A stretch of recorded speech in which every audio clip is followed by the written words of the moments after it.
Aujourd'hui, on va parler de l'accouchement, comment il se fait. Après, on va faire les différentes présentations. D'accord? On va comprendre c'est quoi une présentation, c'est quoi une position, tous ces termes-là. Bien sûr, comme introduction, il faut savoir qu'on parle beaucoup plus du parturiente ou bien parturition. C'est du latin, d'accord, qui veut dire accouchement. L'accouchement normal, c'est l'ensemble de beaucoup de phénomènes, surtout des phénomènes physiologiques et bien sûr des phénomènes mécaniques. Bien sûr, le but, c'est de faire sortir ce fœtus-là hors des voies génitales féminines. Bien sûr, un accouchement à terme, c'est un accouchement qui se fait quand la grossesse a atteint les 37 semaines d'aménorrhée, voire plus, d'accord? Avant 37 semaines, même si c'est 36 semaines et 6 jours, bien sûr, l'accouchement, il est considéré comme prématuré. Comme après, il y a des prématurés légères et des grandes prématurités. D'accord? Ça, on va le faire dans le cours de l'accouchement, de la menace d'accouchement prématuré. Entre 37 et 42 semaines, c'est un accouchement qui est dit accouchement à terme. Et quand ça dépasse les 42 semaines, d'accord, c'est le dépassement de terme. Quand ça dépasse les 41 semaines, on considère que c'est une grossesse prolongée. Là aussi, on aura un cours de grossesse prolongée, de dépassement de terme. Bien sûr, quand tous les phénomènes de l'accouchement se passent d'une façon normale, on considère que l'accouchement, il est dit toxique.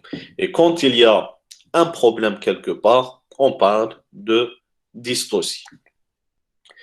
Les éléments qu'on a en présence lors de l'accouchement, ils sont trois. Bien sûr, on a un élément qui est statique et fixe, c'est le bassin. Je vous ai parlé quand on a fait le cours du bassin. Vraiment, c'est la flexibilité de ce bassin, elle est très très limitée, voire bien sûr nulle. Bien sûr, ce qui concerne le passage au niveau du bassin, on les considère comme les phénomènes mécaniques. D'accord? On a un élément mobile, c'est le fœtus. D'accord? C'est lui qui doit adapter par des mouvements ses dimensions pour, bien sûr, avoir un passage aisé au niveau du bassin. Bien sûr, on a un élément dynamique qui est très très important. Sans lui, on n'aura pas d'accouchement. C'est bien sûr la dynamique utérine. C'est les contractions utérines. D'accord? Bien sûr, l'utérus passé, contraction.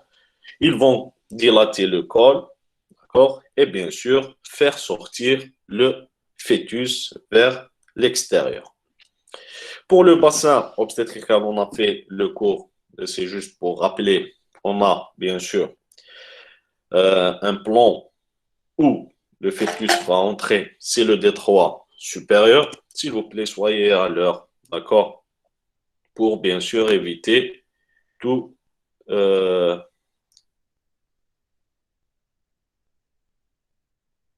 pour éviter tout ce désagrément, d'accord? Parce qu'il n'y a pas d'option euh, pour ajouter. Bon, je disais pour le bassin. Bien sûr, on a fait les trois parties essentielles du bassin, surtout la partie supérieure ou bien le détroit supérieur. D'accord? C'est par là que se fait l'engagement. D'accord? C'est le plan d'engagement de la présentation. On va voir c'est quoi l'engagement. On a l'excavation pelvienne, bien sûr, à son niveau que s'effectue la descente et bien sûr une rotation qui est obligatoire. Et au niveau du détroit supérieur, c'est le plan du dégagement, d'accord, de la présentation. Bien sûr, ça, c'est juste pour vous rappeler la forme du DS, parce que réellement, la présentation doit avoir une orientation. On va voir c'est quoi une orientation, d'accord, une orientation de la présentation pour, bien sûr, ramener son diamètre à le faire passer dans un diamètre oblique. Ça, c'est dans l'excavation pelvienne. Bien sûr, on a dit descente, puis une rotation qui est obligatoire. D'accord? Bien sûr, pour le mobile fœtal, le fœtus doit adapter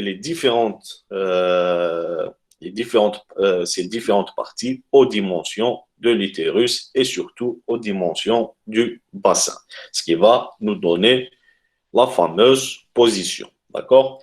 Généralement, c'est quoi une position? C'est l'attitude que prend le fœtus pendant la grossesse. D'accord? Soit il va prendre une position longitudinale, soit verticale ou bien parfois oblique. Bien sûr, l'idéal, c'est la position soit la tête en bas, soit les fesses en bas. D'accord? C'est ce qui va nous donner la présentation après, pendant le travail, la présentation céphalique. Après, on a différentes présentations, d'accord? Et la présentation de siège. Bien sûr, quand il est oblique ou bien vertical, là, l'accouchement, il est impossible. Pour la position, c'est la conséquence de l'accommodation fœto-utérine. Il faut savoir que avant 4 mois de grossesse, cette position, elle est, elle n'est pas encore acquise. D'accord? Le fœtus se balade librement dans l'utérus. Alors, on a tendance à avoir, bien sûr, un changement de ces positions et bien sûr, elle reste indifférente. D'accord? Mais à partir du 4 au 5e mois, on a une tendance déjà à avoir une position longitudinale, soit la tête en bas ou bien la tête en haut. D'accord?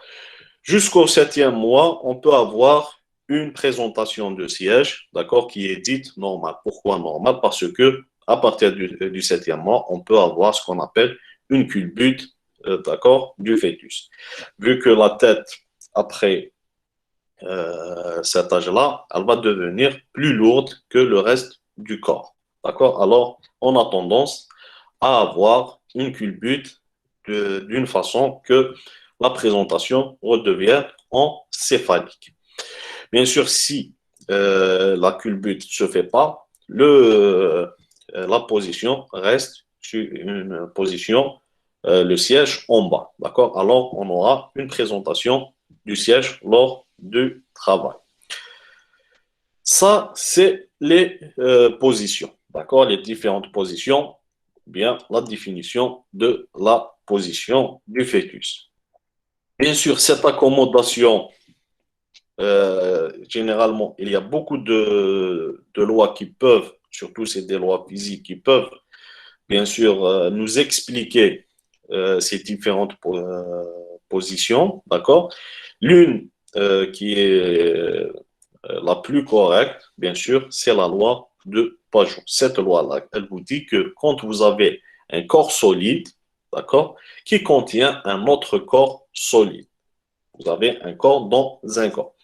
Bien sûr, si ce contenant, d'accord, il est siège alternatif de mouvement, là, dans ce cas-là, c'est l'utérus, d'accord.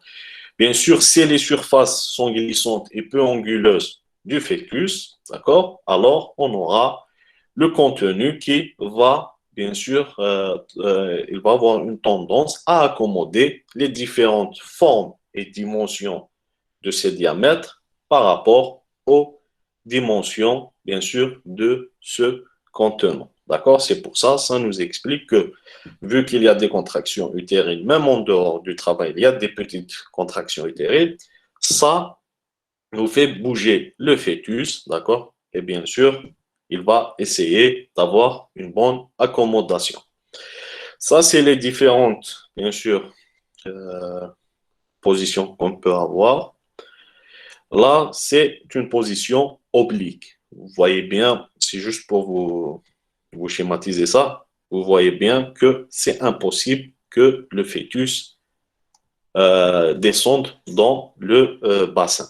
Alors, généralement, ces positions-là, elles sont bien sûr réglées par une césarienne.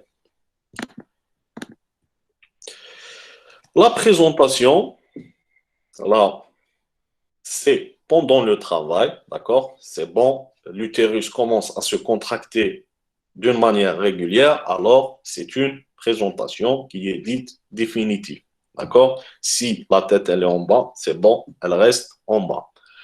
Si le siège qui est en bas, là aussi, on ne peut pas changer, d'accord? Bien sûr, c'est quoi la présentation? La présentation, c'est la partie du fœtus qui se met en contact du T3 supérieur. D'accord? Soit c'est la tête, soit c'est le siège, soit c'est l'épaule dans les présentations, bien sûr, obliques, voire transverses. Bien sûr, c'est la partie de ce fœtus qui se met au contact direct du T3 supérieur qui va bien sûr s'engager ou bien tenter de s'engager à condition d'être assez volumineuse pour remplir toute l'excavation. D'accord? Puis ça va évoluer selon un mécanisme et ce mécanisme, on va le voir avec chaque présentation. Pour dire, bien sûr, pour dire c'est quoi comme présentation, on doit avoir un repère. Ce repère-là, bien sûr, c'est la partie anatomique du fœtus qui est utilisée pour définir ou bien reconnaître cette présentation. D'accord? Là, bien sûr, vous avez beaucoup de différentes présentations, d'accord? Surtout quand on a une présentation céphalique. Par exemple, si c'est le siège, le repère, c'est le sacrum, d'accord? Quand on fait le toucher, on touche le sacrum, alors on se dit que c'est une présentation de siège. Quand c'est une présentation céphalique, on a de nombreuses présentations selon le degré de flexion et de déflexion de la tête, d'accord? Là, bien sûr, dans le cours, on va voir c'est différent. Mais juste pour comprendre c'est quoi un repère, par exemple, dans la présentation du sommet, d'accord, là, vous aurez la tête complètement fléchie. Son repère, bien sûr, c'est l'occiput. Quand vous faites votre toucher, vous allez rechercher ce repère-là pour dire, voilà, on est sûr, c'est une présentation du sommet. Par exemple, si vous avez une tête complètement euh, défléchie, ça, c'est une présentation de face. Et on va voir dans les cours comment reconnaître toutes ces présentations. La variété de présentation, là, on va voir comment le fœtus s'est engagé. Par exemple, si on prend comme exemple le sommet, d'accord, c'est l'occiput, on va voir cet occiput-là où il se situe. D'abord, par rapport au bassin, est-ce qu'il se situe en antérieur, d'accord? Bien sûr, la femme, elle est en position gynécologique, et en faisant le toucher, si l'occiput il est en antérieur, ça veut dire que c'est une variété antérieure. Si par exemple le fœtus est engagé en postérieur, c'est une variété en postérieur. D'accord? Imaginez ça, c'est l'occiput. D'accord? C'est l'occiput. Alors si vous le touchez en antérieur, c'est une variété antérieure. Et en plus de ça, si il est à gauche, d'accord? Là, il est à gauche, d'accord? Là, on dit que c'est une présentation, d'accord, antérieure et à gauche. Là, dans l'occiput, c'est occipito-iliaque parce que c'est l'os iliaque. Iliaque, gauche, antérieur. Là, c'est occipito-iliaque droite antérieure. Là, c'est postérieur, droite postérieure. Droite, gauche postérieure. Là, c'est quand vous avez, bien sûr, un bassin plat. Ça dépend on peut avoir une présentation transverse. Bien sûr, l'occiput, il est soit à droite, soit à gauche.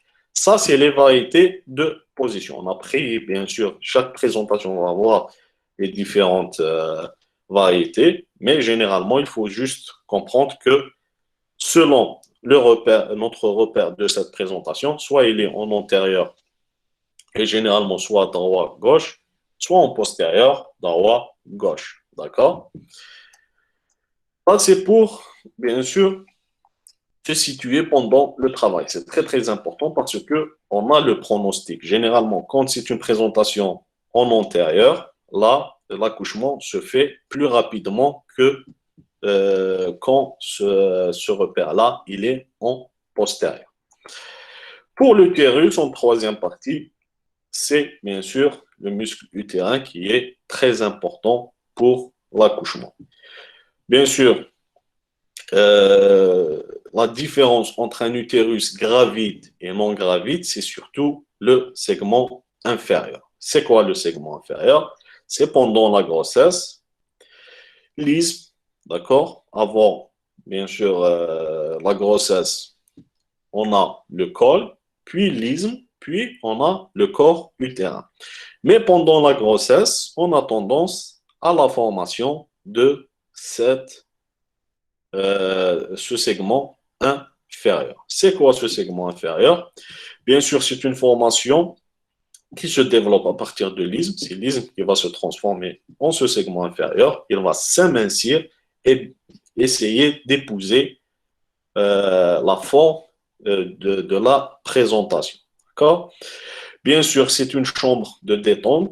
Il va assouplir les contractions utérines qui vont arriver au col utérin pour permettre à ce col-là de se raccourcir et surtout de se dilater. Parce qu'on aura besoin d'une dilatation complète du col pour permettre la sortie du bébé. Et on a le col.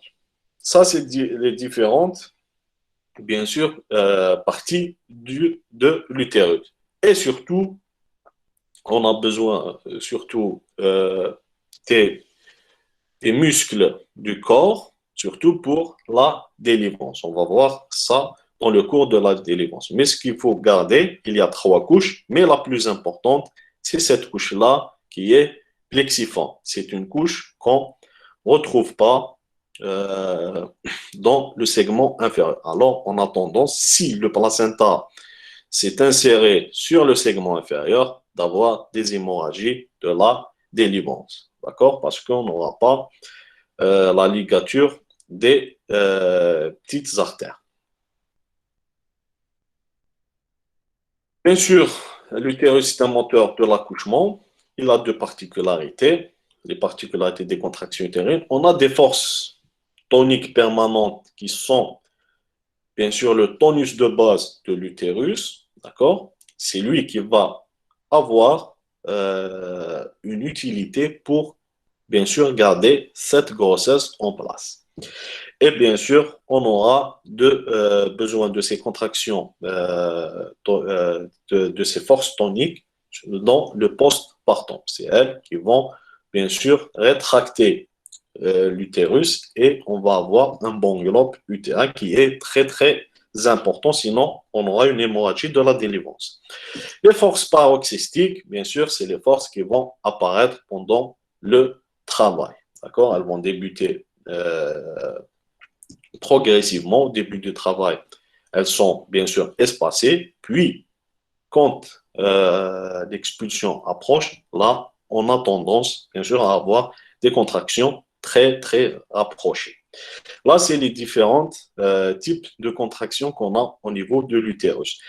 Et généralement, ces contractions qu'on a bon, aux environs de 35, 36 semaines, on les appelle les contractions utérines de Braxton Hicks. La femme, elle va parfois ressentir des contractions utérines, mais ce n'est pas des contractions de travail. D'accord? Elles sont très espacées et elles ne durent pas. Elles ont une durée, bien sûr, une petite durée par rapport aux contractions du travail. Bien sûr, les contractions utérines du travail, elles ont pour caractère d'être douloureuses, intermittentes et surtout rythmées, séparées par des phases de repos entre deux contractions, bien sûr, qui doivent dépasser au moins 3 fois la durée de la contraction utérine. D'accord? Généralement, on n'a pas une contraction utérine, d'accord? L'utérus va bien sûr se contracter et se relâcher. Et ce relâchement-là, il a une durée 3 fois plus que la durée de la contraction utérine. D'accord? Puis, bien sûr, elles sont totales et progressives dans leur installation et disparition, ainsi que dans leur intensité et leur durée. Ça dépend de la phase du travail. Quand, bien sûr, on a tendance à évoluer dans le travail, les contractions utérines, d'accord, elles sont plus importantes et durent, et ils ont une durée plus importante. Par exemple, si on arrive à 8 centimètres de dilatation, les contractions, elles durent plus, d'accord, et elles ont un rythme plus élevé que quand on était à 3 voire 4 centimètres. D'accord? Pour le déroulement de l'accouchement, comment se déroule l'accouchement? Bien, on a beaucoup d'associations d'événements. C'est surtout, on associe des événements euh, qui sont dits des phénomènes dynamiques, plastiques et surtout des phénomènes mécaniques. Pour les phénomènes dynamiques, d'accord, le plus important, c'est d'avoir une dilatation du col. La dilatation du col, c'est comme ça qu'on reconnaît qu'une femme, d'accord, est en travail.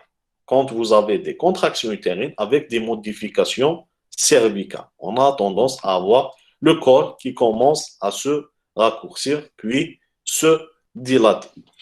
Bien sûr, commence avec le début du travail et se termine avec la dilatation complète. Généralement, on doit avoir la disparition de tout le col pour avoir une expulsion. D'accord? Cette dilatation se fait sous l'effet des contractions utérines précédées par deux phénomènes essentiels. Quels sont ces phénomènes? C'est surtout l'ampliation du segment inférieur. Le segment inférieur va bien sûr épouser parfaitement, d'accord, la présentation. Il doit être très très fin. Si il est épais, généralement on peut se dire que la présentation n'a pas été bien accommodée par rapport à l'utérus. D'accord? Si par contre c'est très très fin, ça veut dire que le segment inférieur s'est bien formé et il a bien épousé la forme de la présentation. D'accord? Et bien sûr, son amincissement aide beaucoup à la transmission des contractions utérines du corps, d'accord? Et pour qu'elles agissent au niveau du corps. Parce que le but des contractions utérines au début, c'est de nous raccourcir le corps et de le dilater. D'accord? Après, le deuxième, c'est l'effacement du col. D'accord? L'effacement du col, bien sûr, qui va s'intégrer au reste de l'utérus. On va avoir la disparition complète du col utérin. Bien sûr, ce raccourci s'amincit, perdant son relief pour s'intégrer dans l'épaisseur du segment inférieur. D'accord? Là, par exemple, vous avez le, le col qui s'est complètement raccourci, puis il va bien sûr commencer à se dilater. Là, on le voit bien, d'accord? Bien sûr, ce phénomène, il est constaté chez la primigeste, la primipare. On a tendance à avoir une disparition, d'accord, avant que le col commence à se dilater. On a bien sûr tendance à avoir, avant qu'il se dilate, d'avoir un raccourcissement avant de col, jusqu'à ce qu'il est plus possible de le toucher. Puis on va avoir une dilatation. Chez la multipare, celle qui a eu beaucoup d'accouchements, on a tendance à avoir les deux phénomènes en même temps. On a un raccourcissement et en même temps, on a une dilatation. D'accord? Et à l'examen, bien sûr, on doit examiner quand une femme elle est en travail au début, on peut examiner chaque heure. Chaque heure, on va vérifier la dilatation. D'accord? Et après, bien sûr, si elle arrive à une dilatation plus de 5 centimètres, on a tendance à l'examiner chaque une demi-heure. D'accord?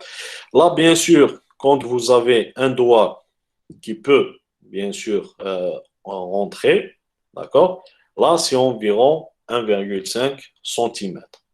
D'accord? Mais on parle de dilatation à un doigt. Deux doigts, c'est presque 2 à 3 centimètres. D'accord? Puis quand on a tendance à avoir une dilatation plus de deux doigts, on ouvre comme ça les doigts et on estime combien est la dilatation. D'accord? Généralement, c'est facile quand on est habitué à faire le toucher. Et quand vous avez une dilatation complète, c'est environ 10 centimètres. D'accord? Complète, ça veut dire on n'a plus de colle. Il s'est effacé complètement. Et là, normalement, on devrait avoir le début euh, de la sortie du fœtus. Bien sûr, ça, j'en ai parlé. L'effacement précède toujours la dilatation chez la primipare. Et bien sûr, chez la multipare, il se fait simultanément. Là aussi, c'est un schéma de surraccourcissement et effacement.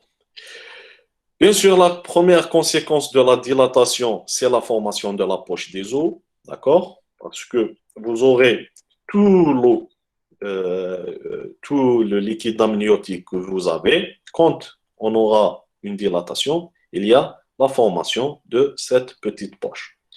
Cette petite poche, on l'appelle la poche des os, d'accord? Soit on peut la garder, soit on peut la rompre et elle peut se rompre spontanément, d'accord?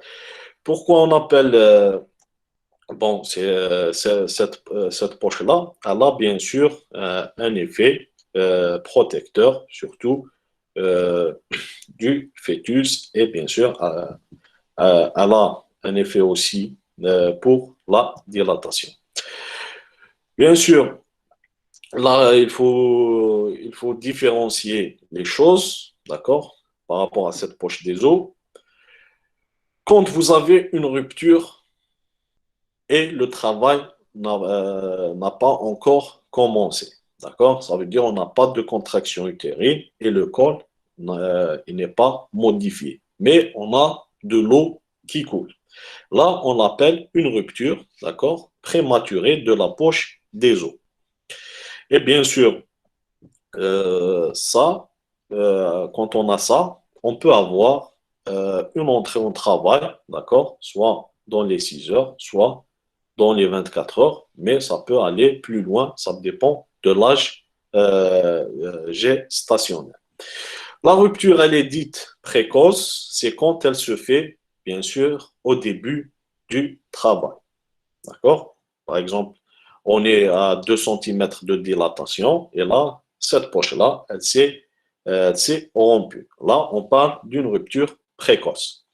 Là, il faut très très bien le mentionner pour bien sûr voir est-ce qu'on doit mettre des antibiotiques ou pas. Parce que quand cette poche-là elle est rompue, on a un contact direct entre les germes du vagin et bien sûr notre fœtus. Alors, il faut faire très très attention du temps où elle s'est rompue cette poche des os pour voir si on met ou pas des antibiotiques. La rupture peut être tempestive à dilatation complète. Quand on arrive à dilatation complète, là, généralement, la poche des os se rompt et si on a cette rupture quand on a une dilatation complète, on appelle ça la rupture tempestive. La rupture artificielle, généralement, c'est nous qui le font, d'accord? C'est l'opérateur qui va y aller avec une aiguille ou bien un amniotome, d'accord? C'est des petites pinces pour, bien sûr, déchirer ces membranes-là pour permettre une rupture artificielle de ces dernières. Bien sûr, on le fait généralement pour activer parfois le travail, parce qu'on considère que dans le liquide amniotique, on a des prostaglandines. D'accord? Alors, certains, quand la femme arrive à 4 voire 5 centimètres, ils préfèrent rompre cette poche des os pour permettre une activation du travail ou bien ils suspectent que le liquide a changé de couleur. Là, on le rend pour surveiller la couleur du liquide amniotique qui est très, très important, d'accord? Parce que normalement, c'est un liquide clair, d'accord, comme l'eau de roche. S'il vire, s'il devient verdâtre, d'accord, ou bien carrément en purée de pois. Purée de pois, c'est vraiment comme la purée des petits pois verts. D'accord? Là, bien sûr, ça veut dire qu'il y a un problème quelque part. D'accord? Bien sûr, on parle de rupture franche de la poche des os. C'est quand vous avez les deux feuilles qui sont franchement déchirées. D'accord? Parfois, on a ce qu'on appelle une fissuration. C'est juste un petit point, d'accord, au niveau des feuillets. Et là, on a tendance à avoir un écoulement de liquide. Mais quand vous faites votre toucher, vous allez toucher les membranes. D'accord? Ça, c'est la poche des os. Bien sûr, là, vous avez quand l'accommodation de la tête, elle est parfaite. D'accord? Là, vous allez avoir tendance à avoir une poche des os qui est dite plate. D'accord? Contrairement quand la présentation n'est pas bien accommodée à ce niveau-là, vous aurez tendance à avoir une poche des os qui est dite bombante. D'accord? Quand vous avez une poche des os bombante, ça veut dire la tête ou bien la présentation en général, elle est mal accommodée par rapport à l'utérus et par rapport au bassin. Là, c'est juste pour vous montrer que c'est ce qu'on a. Bon, comment le fœtus se trouve, d'accord, à l'intérieur de ses poches, de ses membranes, d'accord, les membranes. Là, quand il y a un accouchement comme ça, avec les membranes qui n'ont pas été rompues et le fœtus sort comme ça avec ses membranes, on appelle un accouchement coiffé, d'accord, le bébé, il est coiffé. Bien sûr, c'est rare et ça ne sert à rien de faire accoucher un fœtus comme ça. C'est juste pour vous montrer. Et là, par exemple, si on veut voir, quand vous avez une accommodation là, vous allez avoir tendance, par exemple, ici c'est l'aire de l'engagement, d'accord? Là, vous pouvez dire que la poche des os, elle était plate, d'accord? Mais généralement, on ne fait pas naître les fœtus quand vous avez la dilatation complète. Si les membranes n'ont pas été rompues, on les rompt artificiellement. D'accord? Pour bien sûr activer la sortie du fœtus. La sortie du fœtus, c'est ce qu'on appelle bien sûr l'expulsion. D'accord? C'est les contractions qui sont doublées d'efforts expulsifs que déclenche le contact de la présentation sur le périnée. C'est ça l'expulsion. Généralement, c'est le périnée qui est mis sous tension. D'accord? Et là, on a tendance à avoir la vulve qui va s'ouvrir, d'accord, petit à petit, selon, bien sûr, le degré de déflexion. Si on a une présentation de la tête, la déflexion de la tête. Pour les phénomènes mécaniques, d'accord, les phénomènes mécaniques, bien sûr, là, c'est les phénomènes physiologiques, les phénomènes mécaniques, bien sûr, le fœtus, quand on a un accouchement, il faut savoir qu'il y a l'accouchement en réalité des trois parties fœtales. On a l'accouchement de la tête, puis l'accouchement des épaules, d'accord? C'est elles qui ont un diamètre important.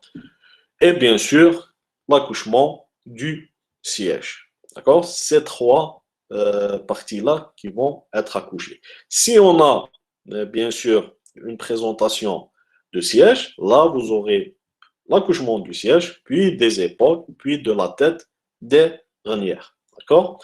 Là, c'est les trois parties fœtales qui doivent, bien sûr, avoir une mécanique. Vous avez l'engagement de la tête, puis quand la tête va se dégager au niveau du segment inférieur, on a les épaules qui s'engagent, et ainsi, quand les épaules se dégagent, on a le siège qui s'engage. D'accord?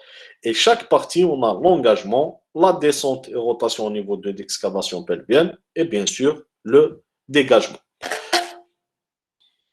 on va parler de l'engagement. C'est quoi l'engagement? L'engagement, c'est le franchissement par la plus grande circonférence de la présentation du plan du détroit supérieur. Et bien sûr, elle est précédée par deux phénomènes qui sont l'orientation et l'amoindrissement. Là, bien sûr, vous avez la tête, d'accord? Pour s'engager, la tête, elle doit bien sûr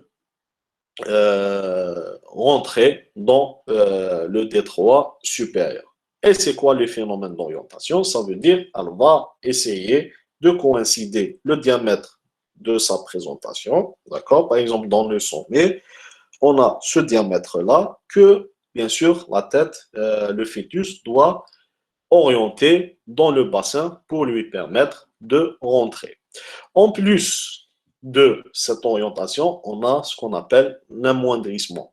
D'accord? L'amoindrissement, c'est bien sûr d'essayer d'avoir un diamètre le plus petit possible pour faciliter la progression de cette présentation et bien sûr s'engager plus facilement. D'accord?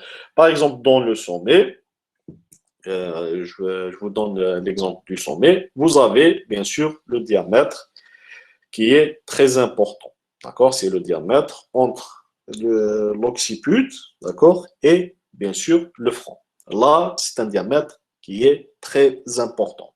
Alors la tête, qu'est-ce qu'elle va faire? Le fœtus, qu'est-ce qu'il va faire? Il va fléchir encore plus la tête pour bien sûr ramener le sous-occipito bregmatique ici de 9,5 cm. Ça veut dire qu'il a gagné 2 cm en faisant cet amoindrissement. D'accord? Bien sûr, les deux généralement se font euh, simultanément, ou bien on a une orientation, puis on a un amoindrissement. D'accord? L'orientation, c'est généralement dans un diamètre oblique. Là, bien sûr, j'ai pris euh, juste un exemple. Là, c'est un chevauchement des os du crâne qui n'est pas grave. D'accord? Là aussi, on peut le considérer comme un amoindrissement des diamètres. D'accord? Quand vous avez surtout ce diamètre-là bitemporal qui est important, là, si le fœtus rentre quand même, euh, malgré qu'il est plus grand que celui du bassin, là, bien sûr, avec les contractions utérines, ça veut dire qu'on va forcer le passage, le fœtus peut faire ce phénomène-là de chevauchement des os du crâne. Mais ce n'est pas grave, d'accord? Après la sortie, tout redevient comme c'était avant. Bien sûr, l'engagement se fait selon l'axe du DS, d'accord? Cet axe-là, il est ombilico-coccygien, d'accord? Malgré que la poussée, d'accord, l'angle entre l'axe de la poussée utérine, parce que l'utérus va pousser dans, euh, euh, dans cet axe-là, on a quand même une différence, d'accord, de 30 à 50 degrés. Alors, pour faire coïncider les deux, les deux axes-là, d'accord, parfois, on demande à la malade soit de s'accroupir et de pousser, d'accord, s'accroupir par terre et de pousser, ou bien on lui demande de faire une hyperflexion de ses cuisses, d'accord? Et là, on va avoir tendance à avoir un angle, d'accord, plus petit que ça. Alors, ça nous permet de faciliter l'engagement. Bien sûr, ça, si n'est pas engagé. Pour, bien sûr, faire le diagnostic de l'engagement, c'est très, très important pour un accoucheur. D'accord? Parce que si vous ne faites pas le diagnostic d'engagement et vous laissez la femme traîner, vous pouvez avoir des problèmes, soit une souffrance fœtale, soit euh,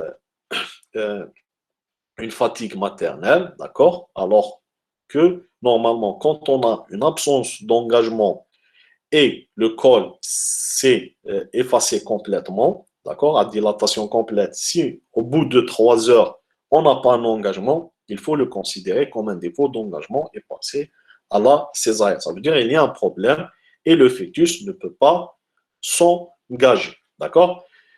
Cliniquement, comment, bien sûr, on fait le diagnostic? Généralement, il est facile, d'accord? Surtout au toucher vaginal. Mais avant le toucher vaginal, on peut, par la palpation, d'accord? Par la palpation, de faire ce diagnostic. La palpation, c'est le signe de Fabre.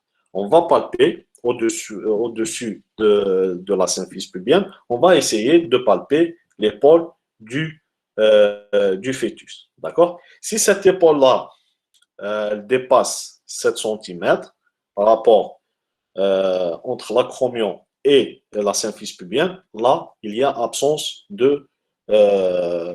d'engagement. Si, bien sûr, elle est inférieure à 7, là, on a un engagement. 7 cm, c'est environ 4 doigts, d'accord? On va palper le, entre le bord supérieur de la symphyse pubienne et l'acromion du fœtus. Ça, le signe de Fabre. Au toucher vaginal, là, généralement, qu'est-ce qu'on fait? On va essayer d'aller vers la deuxième vertèbre sacrée, la S2. Si on arrive à rentrer les doigts aisément, là, bien sûr, on est sûr que ce n'est pas un engagement. Mais si vous butez contre la présentation, là, au contraire, il y a engagement. D'accord? La tête, elle s'est engagée. Et bien sûr, on peut bien sûr céder des épines sciatiques. D'accord? Si, si la présentation, elle dépasse, bien sûr, cette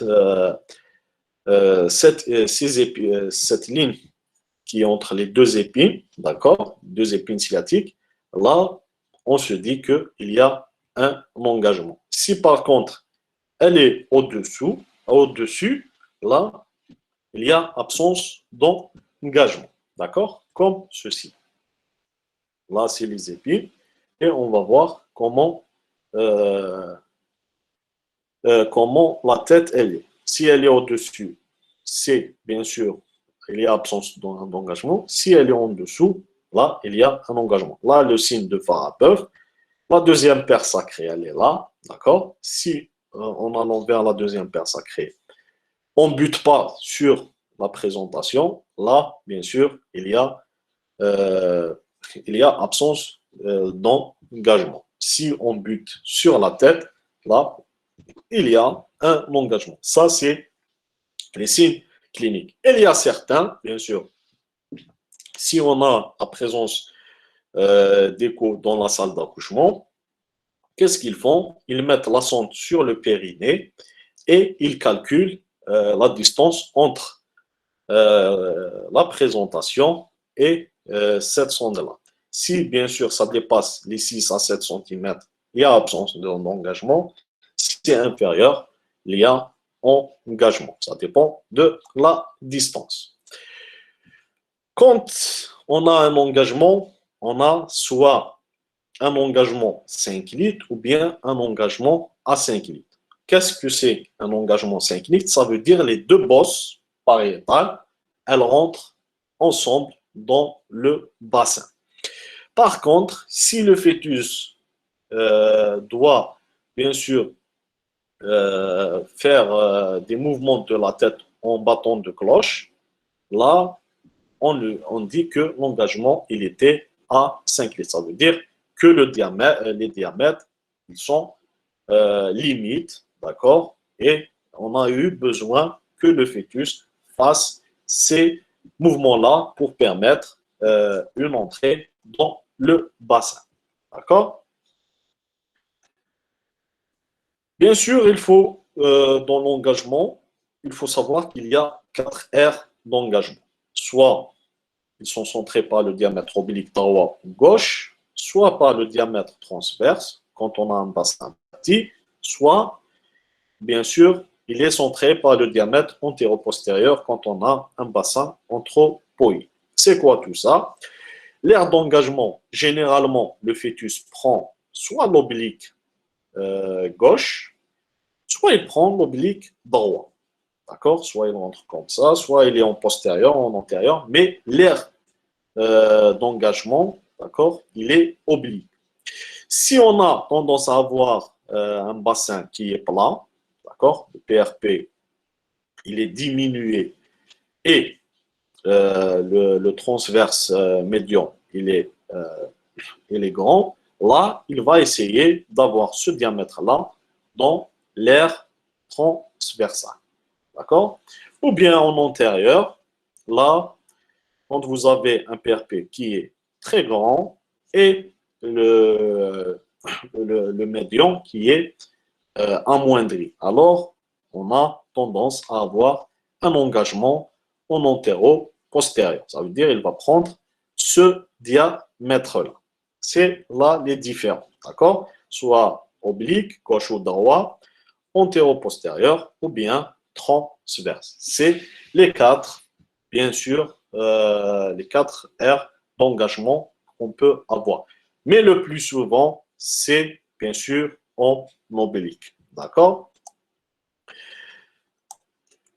La descente et la rotation, il faut savoir que la descente est obligatoire et doit s'accompagner d'un changement d'axe de progression de la présentation qui de ombilico-coccygien va devenir anneau vertébral. Vous avez un engagement. Dès que la présentation entre dans le bassin, d'accord, elle doit bien sûr descendre et tourner. Et là, on a deux axes, d'accord? L'axe ombilico-coccygien qui est là, qui va devenir bien sûr vertébro-anal. Ici pour sortir. Bien sûr, il y a une rotation intrapelvienne de la présentation. Le repère de la présentation oblique antérieure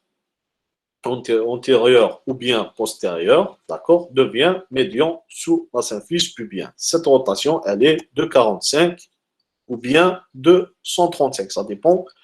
Est-ce qu'elle se fait en avant ou bien en arrière, d'accord? Là, vous avez le fœtus qui va rentrer, d'accord? On a dit qu'il va prendre l'oblique droit ou bien l'oblique gauche. Mais quand il arrive dans l'excavation, il doit tourner. Si par exemple, il tourne de 45 degrés, ça veut dire son occiput va se retrouver en antérieur. Si par contre, il tourne de 135 degrés, il va se retrouver en arrière. L'occiput va se trouver en contact du sacrum. D'accord? Généralement, la descente et la rotation se font simultanément. Il y a des auteurs qui vous disent non, il y a d'abord une descente puis une rotation. Il y a d'autres qui vous disent une rotation. D'accord? Dès qu'il rentre, il se retourne. Mais bon, dans tous les cas, il faut savoir qu'il y a une descente et rotation qui est obligatoire. Sinon, on ne pourra pas faire sortir la tête. Là, c'est schématisé très bien, d'accord? Quand vous avez le fœtus qui prend l'oblique, d'accord? Un oblique droit ou bien gauche, en se retournant de 45 degrés, il va retrouver sa présentation, d'accord, au contact de la symphyse pubienne, d'accord? Parfois, ils font 135 degrés et il va se retrouver, d'accord, en arrière. Maintenant, si la variété de position, elle était postérieure, ça veut dire l'occiput, à l'engagement, il était en postérieur. Là aussi, il peut faire 45 degrés pour ramener cet occiput en sacré, d'accord? Ou bien il doit faire 135 degrés pour ramener cet occiput vers la symphyse pubienne. Toute cette mécanique, d'accord, elle dépend de cette rotation et surtout les dimensions du fœtus. Parfois, il prend la facilité juste de faire une rotation de 45 degrés, mais parfois, on y arrive à avoir les 135 degrés. Bien sûr, l'accouchement, il peut se faire quand l'occiput il est en arrière, mais il faut savoir que la durée du travail, elle est mieux dans les variétés antérieures. D'accord? Bien sûr, ça, c'est juste des schémas pour vous aider à comprendre. Mais généralement, dans la plupart des cas, on a des présentations, des rotations en antérieur quand c'est des variétés antérieures. D'accord? Bien sûr, pour expliquer toutes ces rotations, il y a beaucoup de théories. D'accord? Mais je ne vais pas vous embrouiller avec tout ça. C'est juste qu'il y a des auteurs qui pensent que les releveurs de l'anus, d'accord, ils ont le fœtus s'appuie sur eux et il fait cette rotation. Mais généralement, on ne sait pas qu'est-ce qui fait ce mouvement-là du fœtus. D'accord? Bien sûr, au total, pour qu'une présentation descende dans le bassin, elle doit tourner. Pour qu'une présentation tourne en avant, elle doit être fléchie et accompagnée d'une dynamique utérine suffisante. Et par ailleurs, les postures maternelles doivent être adaptées à la mécanique obstétricale. Pour le dégagement, en dernier, c'est le franchissement du détroit inférieur. Bien sûr, le repère de la présentation étant fixé sous la symphyse pubienne, qui est utilisé comme charnière. Là, dès que le fœtus arrive au détroit inférieur, il va utiliser cette charnière-là. D'accord? Il va s'appuyer pour, bien sûr, défléchir sa tête et sortir peu à peu de l'orifice vulvaire. D'accord? On a apparition, bien sûr, du sommet, puis du front, puis du menton. D'accord? Et là, ça nous signe le dégagement de la tête. Bien sûr, l'expulsion s'accompagne de l'ampliation du périnée antérieur, puis du périnée postérieur et d'une horizontalisation de la vulve. Là, c'est quand vous avez la tête qui a tourné de 135 degrés ou bien 45 degrés, mais elle était en variété postérieure. Là, bien sûr, le dégagement, il a tendance à solliciter, bien sûr, le périnée postérieur. Alors, dans ces cas-là, on peut avoir, bien sûr, des déchirures très graves à ce niveau-là. Alors, généralement, on fait une épisiotomie pour éviter d'avoir des lésions. D'accord? Là aussi, on a l'utilisation du périnée postérieur surtout, qui est très très sollicité, d'accord? Et on a tendance de même d'avoir une déflexion de la tête fœtale. Bien sûr, ça c'est une image dommage, vous n'allez pas faire des stages en salle d'accouchement. Ça aurait été très bon. Vous allez récupérer quand vous serez interne. C'est bien de voir un accouchement, comment il se passe. Là, c'est pour la tête. Pour les épaules, généralement, vous devinez bien si la tête elle a pris un oblique droit, les épaules, elles vont prendre un oblique gauche, contraire. D'accord? Parce qu'elles sont perpendiculaires. Bien sûr, l'amoindrissement, il est facile. D'accord? Les épaules s'amoindrissent facilement pour avoir un diamètre biacromial de 9,5 cm. La descente et rotation, l'épaule descend et tourne comme la tête de 45 degrés ou bien de 135 degrés. Bien sûr, le but, c'est de placer, c'est d'avoir l'épaule sous la symphyse pubienne, une des épaules sous la symphyse pubienne, et là, elle va s'appuyer, d'accord? Et généralement, c'est là où on intervient, soit on intervient, mais parfois l'accouchement peut se faire tout seul, c'est d'essayer d'abaisser la tête fœtale pour, bien sûr, faire engager, faire dégager, pardon, l'épaule antérieure, puis on soulève pour dégager la postérieure. Mais généralement, si le bébé n'est pas un macrosome, d'accord, et les épaules, elles étaient engagées, d'accord, là, généralement, il n'y a pas de problème. Le problème, c'est quand il y a une dystocie des épaules, d'accord, on a un diamètre très, très important et les épaules ne se sont pas engagées, d'accord.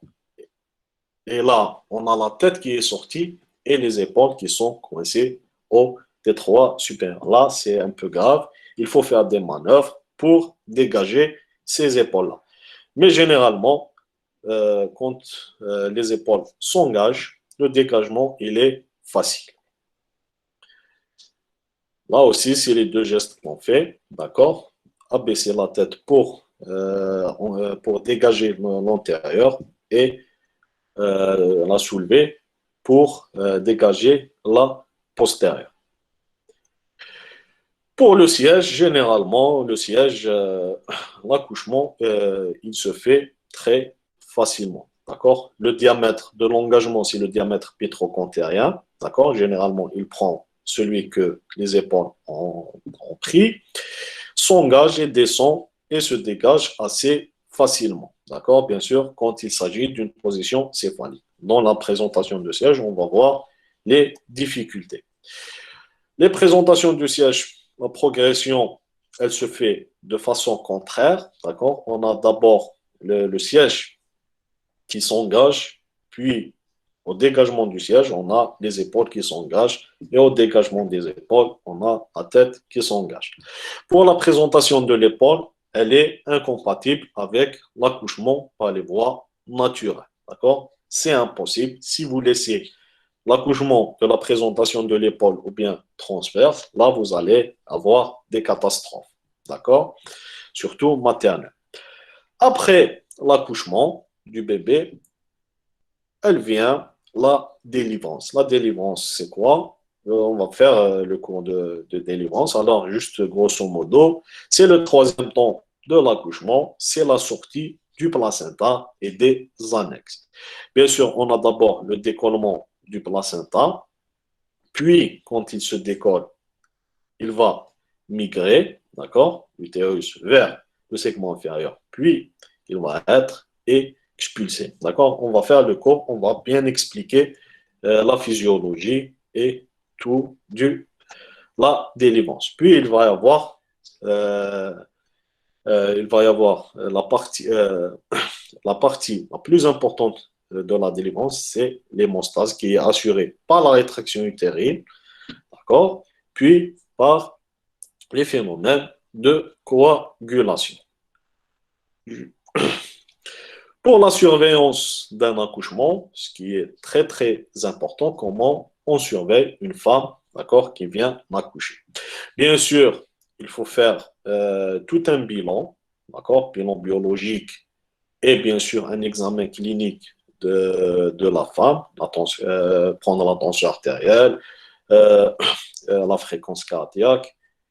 Bien sûr, tout ça, il faut le prendre. Mais ce qui concerne vraiment l'accouchement, bien sûr, il y a des éléments qui sont très, très importants et qu'on doit, bien sûr, surveiller. Les premiers, le premier de ces éléments, c'est les contractions utérines. On doit voir est-ce que les contractions utérines elles sont présentes, est-ce qu'elles sont efficaces. D'accord. Bien sûr, pour la surveillance des contractions utérines, soit on les surveille cliniquement, d'accord, par la palpation de l'utérus, on va voir comment il se contracte et surtout la durée, d'accord, que ce soit la durée de la contraction et bien sûr la durée du repos entre les deux contractions. Bien sûr, l'idéal, c'est d'avoir une tocographie. C'est quoi une tocographie? Vous avez cet appareil-là, d'accord? C'est, bon, on l'appelle communément l'appareil ERCF, de l'enregistrement du rythme cardiaque fœtal, mais il faut savoir qu'il y a une sonde pour le rythme cardiaque fœtal et une sonde de tocographie pour, bien sûr, enregistrer les contractions utérines. Bien sûr, celle qui va être responsable de l'enregistrement du rythme cardiaque fœtal, on doit la mettre sur l'air cardiaque fœtal, et celle qui est responsable de faire l'enregistrement des contractions utérines, on la met généralement au niveau du fond utérin. D'accord? Bien sûr, là, on aura un enregistrement, d'accord, comme ça, soit sur l'appareil, soit on l'imprime en même temps sur du papier. Là, vous avez le rythme cardiaque fœtal. Le rythme cardiaque fœtal, normalement, il est entre 120 et 160 battements par minute, d'accord? Et on doit avoir cette variabilité et beaucoup de caractères qu'on verra quand on fera, je ne sais pas, normalement c'est DTD, mais on verra. Et les contractions utérines, d'accord, c'est enregistré ici. Là, vous allez avoir un rythme de base, d'accord? Et bien sûr, quand il y a des contractions utérines, on a un enregistrement comme ici, d'accord? Et là, on va voir la durée et surtout la durée du repos. Parce que s'il n'y a pas un repos, ça veut dire qu'on a une hypertonie de l'utérus, qui est mauvaise. Le deuxième élément à surveiller, c'est la dilatation, c'est l'effacement et la dilatation du col. Bien sûr, pas le toucher vaginal. Il faut savoir que il faut avoir bien sûr pratiqué, avoir pratiqué pour bien sûr reconnaître les dilatations, parce qu'il y a beaucoup de gens vraiment qui ne maîtrisent pas le toucher vaginal pour apprécier l'effacement et la dilatation. Bien sûr, à la première phase qui est dite phase de latence, cette phase-là, elle va du début du travail jusqu'à 4 cm. Il faut savoir que pendant cette phase-là, on a une lenteur, d'accord? Généralement, on a une dilatation qui est de 1 cm généralement par heure. Mais ça peut aller jusqu'à 2 heures. Ça dépend si c'est une primée ou bien si c'est une multipart. Après ces 4 cm, là, elle vient la phase active, qui est bien sûr une phase très rapide par rapport à la phase de latence. Là, bien sûr, on doit mentionner sur la feuille de surveillance, qui est, bien sûr, c'est un diagramme et qui est appelé le partogramme. Je vais vous montrer cette feuille-là. Quand vous faites à chaque fois l'examen, il faut mentionner l'heure et le toucher euh, pour bien sûr surveiller cet accouchement-là. La durée du travail, il faut savoir qu'elle dure environ 12 heures chez la primée et elle est inférieure généralement à 7 heures chez la multipart. D'accord? Là, bien sûr, c'est l'évolution des phases, d'accord? Et on voit bien la dilatation, d'accord? Surtout chez la multipart, vraiment, c'est très, très rapide. Surtout quand vous avez à l'arrivée de la phase active chez la multipart, vraiment, maximum 2 heures. Chez la nullipare, ça peut aller, d'accord? Plus cette phase active, je parle de la phase active, elle peut aller jusqu'à 4 heures, d'accord? C'est presque le double. L'autre, bien sûr, élément à surveiller, c'est la poche des os. D'accord? Elle a un rôle de dilatation, je vous ai dit, d'amortisseur et surtout de protection. D'accord? Si elle se rompt, cette protection, elle peut être rompue. Si vous avez une poche des os, d'accord, qui est rompue de plus de 6 heures, vous n'avez pas encore un accouchement, là, nous, on préfère mettre des antibiotiques. D'accord? Pour, bien sûr, éviter une infection.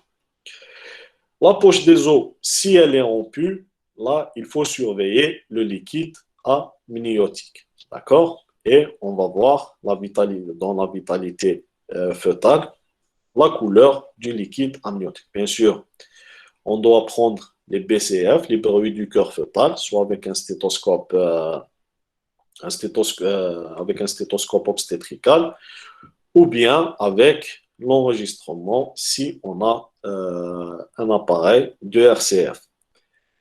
Les AMAF, c'est les mouvements actifs fœtaux. D'accord? C'est important. C'est la femme qui va vous dire est-ce que le fœtus bouge ou pas. D'accord? Généralement, il ne faut pas avoir une absence des AMAF. D'accord? La couleur du liquide amniotique, c'est très important. Je vous ai dit la couleur, normalement, elle doit être claire. Mais si la couleur change vers le vert, ça veut dire que le fœtus, il a émis son méconium. D'accord? Pourquoi il émet le méconium? C'est parce qu'il y a eu une phase où il n'a pas été bien oxygéné. D'accord? Soit il y a eu une hypoxie, soit bien sûr, carrément une absence d'oxygénation. Là, pourquoi? Parce que quand vous avez un fœtus, d'accord, en début d'une phase d'hypoxie, qu'est-ce qu'il va faire? Il va essayer de protéger ses organes nobles, à savoir le cerveau, le cœur, d'accord, et les reins. Le cœur, pardon, et les surrénales. Là, bien sûr, il va essayer de protéger ça. Ça veut dire que son tube digestif, d'accord, il va bien sûr essayer de diminuer l'oxygénation à ce niveau-là pour avoir une préférence vers les autres organes. Et quand il fait ça, on a tendance à un relâchement du sphincter anal, d'accord? Et quand il se relâche, on a le méconium qui est déversé dans ce liquide amniotique. Alors, on aura, bien sûr, le méconium, il est vert. Je ne sais pas si vous avez vu. Il est verdâtre. Alors, il va colorer ce liquide amniotique. S'il a émis juste un peu de méconium, le liquide, il est légèrement verdâtre. Mais si c'est une très, très grande quantité, là, le liquide, vraiment, il va devenir comme, euh, euh, il va devenir vraiment, comment dirais-je, c'est pas juste très coloré, mais avec des petites particules, d'accord? Et ces petites particules du méconium, si le fœtus les inhale, c'est très, très difficile de les aspirer. Alors, le fœtus risque à la naissance, bien sûr, de ne pas respirer. Bien sûr, la cardiotocographie, c'est l'enregistrement du rythme cardiaque fœtal. Et comme cinquième élément, c'est l'évolution de la présentation. Au toucher, vous allez non seulement apprécier la dilatation du col, mais aussi le degré d'engagement. Est-ce que la présentation, elle est engagée ou pas? Ou peut-être elle est engagée et vous attendez la descente et rotation, et parfois même, c'est le dégagement. C'est là les 5 éléments les plus importants, d'accord, dans la surveillance de la femme qui est en travail. Bien sûr, on appelle cette surveillance-là le partogramme. Le partogramme, c'est un document médico-légal. Sur ce partogramme, il faut bien sûr préciser tout ce que vous avez retrouvé à l'examen. Je vous donne un exemple ici. Bien sûr, il faut voir la rupture des membranes, l'heure, d'accord? Surtout l'heure de la rupture des membranes. Si oui, il faut préciser l'heure. C'est par rapport aux antibiotiques surtout, d'accord? Le rythme cardiaque fœtal et bien sûr ce que vous allez retrouver au toucher vaginal, la dilatation, d'accord? Les contractions utérines, vous allez mentionner, est-ce qu'elles sont normales, rythmées et tout, d'accord? Et bien sûr, tout le reste jusqu'à remplir tout ce diagramme-là. Et bien sûr, il faut mentionner les heures, d'accord? Et là, c'est un document que quand il y a un problème, d'accord, quand il y a un problème, ou bien euh, vous voulez voir est-ce que le travail se fait d'une manière normale, c'est grâce à ce diagramme-là qu'on peut le voir. Même quand, par exemple, vous sortez de la garde et la femme n'a pas encore accouché, celui qui vient derrière vous, il n'a qu'à suivre ce partogramme pour, bien sûr, voir est-ce qu'il y a euh, un travail long, un travail court, d'accord? Et bien sûr, s'il y a un dépôt de plainte, par exemple, le juge, bien sûr, va faire appel aux experts et les experts vont suivre ce diagramme-là que vous avez fait pour, bien sûr, voir comment il s'est déroulé le travail et l'accouchement. C'est un document qui est très important à avoir dans le dossier de la malade. C'est ça le partogramme. Mais ce qui est très important, c'est de connaître tous bien sûr, ces éléments de surveillance. Bien sûr, tout ça, en plus de la tension artérielle et tout l'examen clinique. Ça, c'est pour, bien sûr, comment se fait la mécanique obstétricale, d'accord, et comment surveiller un accouchement. Là, est-ce que vous avez des questions par rapport à ce cours?